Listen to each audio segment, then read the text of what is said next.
Alright, good for all my Festus. He does that same shit at kids' birthday parties. Fucking murders. It's amazing. Alright, guys, on deck is going to be Peter Girl, followed by your second half of the lovely Chris Marcelli. But right now, please give it up for Keith Taylor.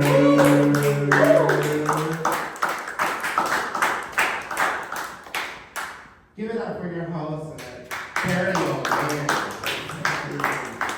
Very good. Now I'm going to be the flaming gay, dirty version of him. So I'm going to talk about my mangina. Do you know what a mangina is? I knew it. God damn. So I didn't know I had a mangina until I got to New York City.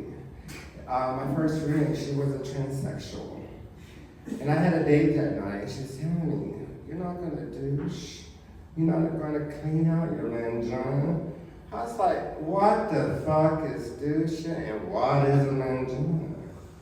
She was like, it's your asshole. Clean it out. Because I know you're a power bottom. So I didn't know we were supposed to do all that because I was brought up in the Midwest. We just did everything naturally. So the smell didn't really bother us. And also, my vagina became a prolapse after all the years of abuse being in the Midwest.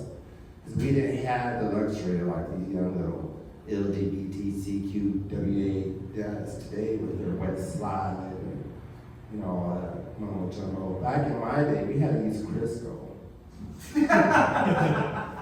Butter, baby oil. I'm trying to think what else, but the only thing that really felt good, made it feel really natural and it didn't hurt, was spit. So when I got to New York City, I felt like a kid in a candy store, especially around my studio was right over there in Times Square. I don't know if anybody's familiar with Times Square, like in the beginning of the 90s or the late 80s or during the 80s, where you couldn't go to Port Authority or walk down Times Square without seeing a big old cock or somebody getting fucked or titties in your face or somebody's eating some pussy or eating ass. Does anybody remember that time? Are you from that time from New York? I was a little bit too young for that. Oh, damn, you look older than me though. That's what happens to white people. We got Jerry over there. All those years he was chain smoking. And it shows. But anyhow, back to my mangina. Boy, I used my mangina like a cash register. I didn't know I could sell my asshole until I got to New York City. Because my other transsexual friend, she was like, you need to start giving it out for free. You better start selling that mangina. I was like, really? I could sell it? So I started selling it at a young age. The things that men would do for my mangina. Those were the days. So now, my mangina and me, we are on a lonely road to growing old together.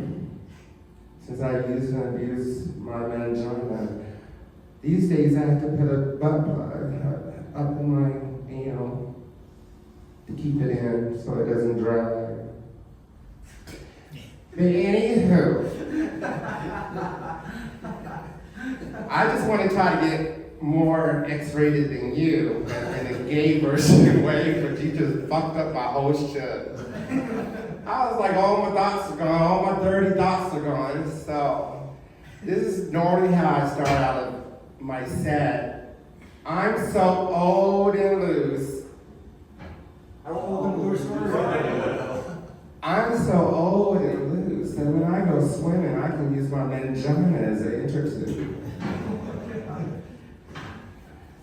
I'm so old and loose. How old and loose are you? I'm so old and loose that when I go take a bike ride, my mangina drags like a broken down muffler. This one's for the road. And everybody's got to say it together and really loud. Make my mangina proud. I'm so old and loose. How old and loose are you? Oh my God, I think I heard an echo. I'm so old and loose that I can get physical. Take out my butt plug, pull out my mangina and do this.